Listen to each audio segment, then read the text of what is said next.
पिछले कई महीनों से राजस्थान में जारी चुनाव की तैयारियों के बाद अब भारत निर्वाचन आयोग प्रदेश में चुनाव के लिए पूरी तरह तैयार है। 5 राज्यों में विधानसभा चुनाव होने हैं।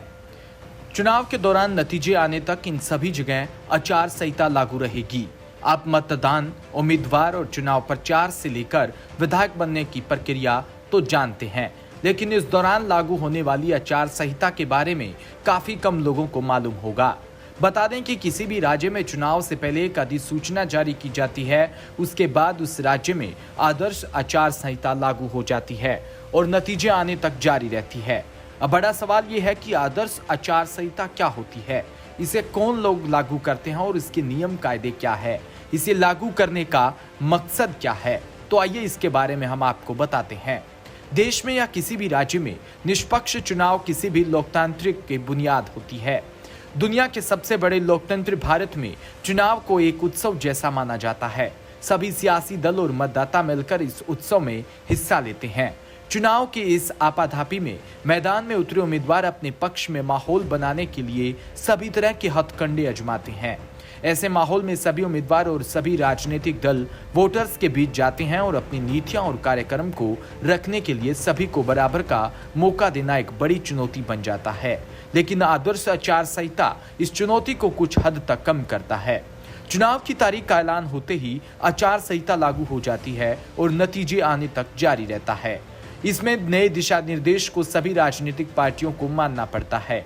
आचार संहिता का मकसद चुनाव प्रचार अभियान को निष्पक्ष और साफ सुथरा बनाना और सत्ताधारी राजनीतिक दलों को गलत फायदा उठाने से रोकना है। चुनाव में सरकारी मशीनरी का दुरुपयोग रोकना भी आदर्श आचार संहिता के मकसदों में शामिल है। आदर्श आचार संहिता किसी कानून के तहत नहीं बनी, ये सभी राजनीतिक दलों की सहमति से बनी है। सबसे पहले 1960 में केरल विधानसभा चुनाव के दौरान आदर्श आचार संहिता के तहत बताया गया कि क्या करें और क्या न करें। 1962 में लोकसभा आम चुनाव में पहली बार चुनाव आयोग ने इस संहिता को सभी मान्यता प्राप्त राजनीतिक दलों में वितरित किया। तब से लगभग सभी चुनावों में आदर्श आचार संहिता का पालन होता है।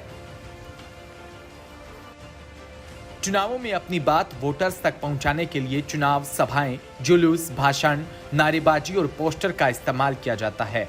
इसी के मद्देनजर आदर्श आचार संहिता के तहत क्या करें क्या ना करें एक लंबी चौड़ी फहरिस्त है, लेकिन हम बात उन्हीं मुद्दों पर करेंगे जो आदर्श आचार संहिता को इतना अहम बना दे।